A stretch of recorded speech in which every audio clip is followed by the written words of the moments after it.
ሰላም ጤና ይስጥልን የቻናሌ ቤተሰቦች፣ ዛሬ በግሬስ ቤተሰብ ዙሪያ እጅግ የሚያስገርም መረጃ ይዘንላችሁ መጥተናል። ሩታ ያፈቅራታል የተባለው ሚስጥራዊ ሰው በመጨረሻም ብቅ አለ። አብርሃም ጭንቀት ውስጥ የከተተው ሮቤል ትልቅ ውሳኔ እንዲወስን ያስገደደው ይህ አዳዲስ ክስተት ምንድን ነው? እስከ መጨረሻው አብራችሁን ቆዩ። ሰላም ጤና ይስጥልን ውድ ተመልካቾቼ፣ ለቻናሌ አዲስ ከሆናችሁ ሰብስክራይብ ማድረግ ቤተሰብ ሁኑ። ቪዲዮን ላይክ እያደረጋችሁ ጀምሩት። እንደሚታወቀው ሮቤል ከዚህ ቀደም ሩታን የሚወዳት የሚያስብላት ሰው ወደ ህይወቷ እንደሚመጣ ሲናገር ነበረ። አሁን ግን ነገሩ ከወሬ አልፎ ወደ ተግባር ተቀይሯል።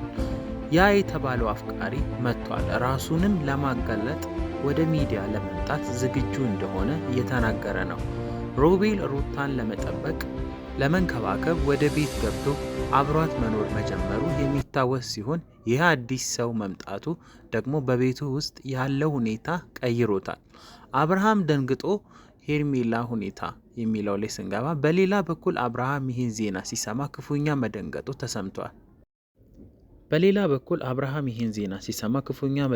ተሰምቷል።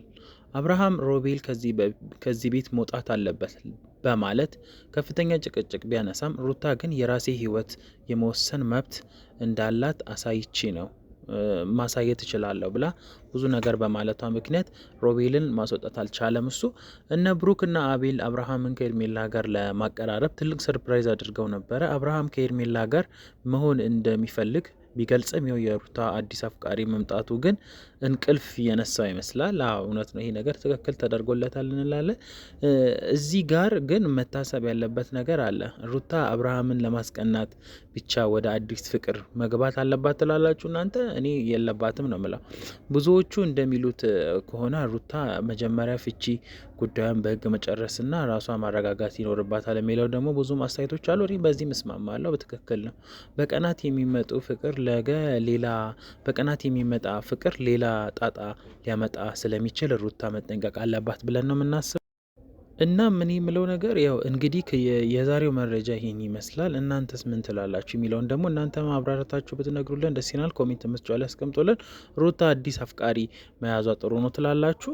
ያው እኔ በበኩሌ ማለት የምችለው የፍቺ ጉዳዩን ትጨርስ ነው እኔ የምለው። አብርሃም የሩታን ህይወት መቆጣጠር መብት አለው የሚለውንም እስቲ እናንተ ሀሳብ ላይ ያስቀምጡልን እና ምን ይሆናል መጨረሻ የሚለውን ደግሞ ሁላችንም በጉጉት የምናየው ነው የሚሆነው።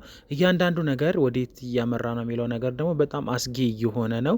እናንተም የሩታን ህይወት ወደኋላ ብትመለከቱ ምን አጋጥሟት ነበር፣ ምን ውስጥ ገብታ ነበር የሚለውንም ነገር ደግሞ ኮሜንታተሮችም ሆነ ዩቲዩበሮች ወደኋላ ዞራችሁ ብታዩ ጥሩ ነው።